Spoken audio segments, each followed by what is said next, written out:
Fertiliser कंपनियों ने भारत की सऊदी अरब से सालाना 31 lakh tonne diammonium phosphate import करने के लिए करार किया है। ये करार 5 साल के लिए हुआ है। भारतीय कंपनियां जैसे यूपीएल हो गई, क्रिप्को हो गई, कोरोमंडल हो गई और सऊदी की कंपनी माडेन के बीच ये करार हुआ है। केंद्रीय मंत्री जेपी नड्डा जी दौरे पर थे सऊदी के और उस दौरे के दौरान ही ये डील जो हुई है साइन हुई है।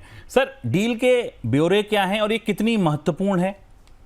देखिए, ये डील भी खासी इसका मौका महत्वपूर्ण है और 2-3 इसके बड़े बिंदु हैं। भारत उर्वरक की सप्लाई में चुनौती झेल रहा है, खासतौर से स्पेशलिटी के फर्टिलाइजर्स की, जो कि चीन से आती थी। हालांकि चीन पर हम बात करेंगे। चीन पर आज बड़ा घटनाक्रम है। भारत ने चीन के साथ बातचीत के रास्ते फिर खोले हैं, जिस पर हम बाद में बात करेंगे। लेकिन उर्वरक आपूर्ति को लेकर पूरी दुनिया के जितने उर्वरक केंद्र हैं या सप्लाई केंद्र हैं, वहां परिस्थितियां थोड़ी बदली हुई हैं।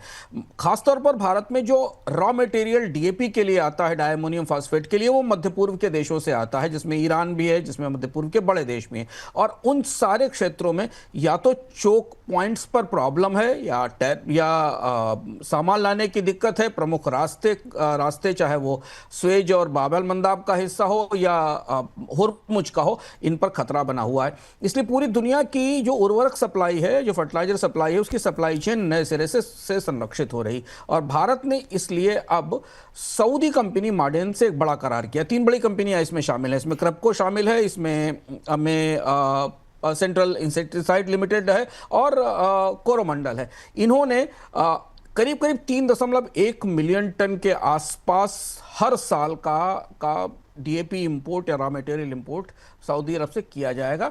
ये 5 साल का करार है। इससे पहले तक जो आंकड़े हमारे सामने, पिछले साल भारत ने डीएपी फर्टिलाइजर का करीब 1.9 मिलियन टन का 19 लाख टन का इंपोर्ट किया था 2025 में, और करीब 2024 में करीब 16 लाख टन 1.6 मिलियन टन का इंपोर्ट किया था।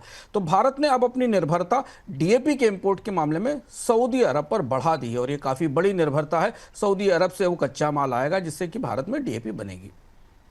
वित्त वर्ष 2024-25 के दौरान देश की 300 से ज़्यादा कंपनियां कर्ज मुक्त हुई हैं। साथ ही उनकी बैलेंस शीट में कैश होल्डिंग साल भर में 2 गुनी से ज़्यादा हुई है।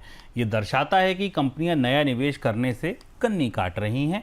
रिपोर्ट में ये पता चला कि कर्ज मुक्त होने वाली कंपनियां 303 जो थीं, उनकी बैलेंस शीट में वित्त वर्ष 2024 के दौरान करीब 21,500 करोड़ रुपए की कैश होल्डिंग थी और 28,000 करोड़ रुपए से ज़्यादा का कर्ज था।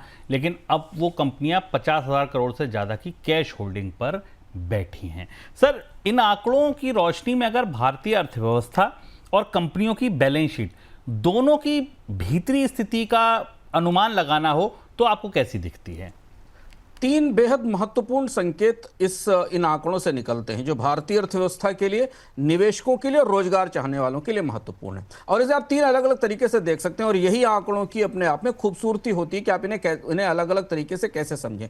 पहली चीज है कि जो कंपनियां डेट फ्री हो गई हैं वो अच्छी हो गई हैं, स्वस्थ हो गई हैं, कि उनके पास कर्ज नहीं है, इसलिए उनकी बैलेंस शीट बेहतर हुई है। और इस हिसाब से अगर आप स्टॉक मार्केट में निवेशक हैं तो आपके लिए तो अच्छा मौका है। जो कंपनी डेट फ्री है वो कंपनी अपने संसाधनों का बेहतर ढंग से इस्तेमाल कर सकती है। डेट फ्री कंपनियों को आमतौर पर शेयर बाजार के निवेशकों को रिकमेंड किया जाता है और माना जाता है कि आप उनमें निवेश कर सकते हैं। पर इसका बिल्कुल दूसरा पहलू यह है कि इनके पास कैश रिजर्व्स बड़े हैं और इन्हें अब अर्थव्यवस्था में निवेश करना चाहिए, जो वो नहीं कर रही। भारत में कैपेक्स की जो समस्या पिछले 4 साल से 5 साल से चल रही है, बल्कि और उससे पहले से कोविड से चल रही है। कंपनियों के पास मुनाफे हैं, फायदे हैं, रिकॉर्ड मुनाफे हैं, बल्कि भारत में कंपनियों के मुनाफों की दर जीडीपी से ज़्यादा रही है पिछले साल तक।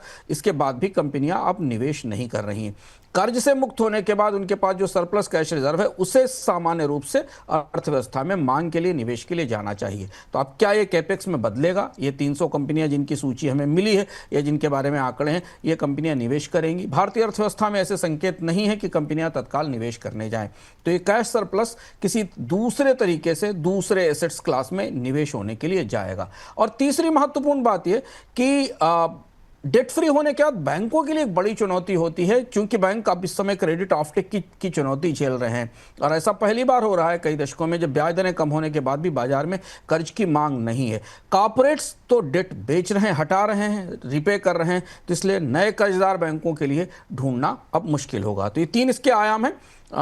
पूंजी निवेश कम है, शेयर धारकों के लिए अच्छी खबर है और बैंकों के लिए नया कर्ज लेने वाले ढूंढने की चुनौती बढ़ी है।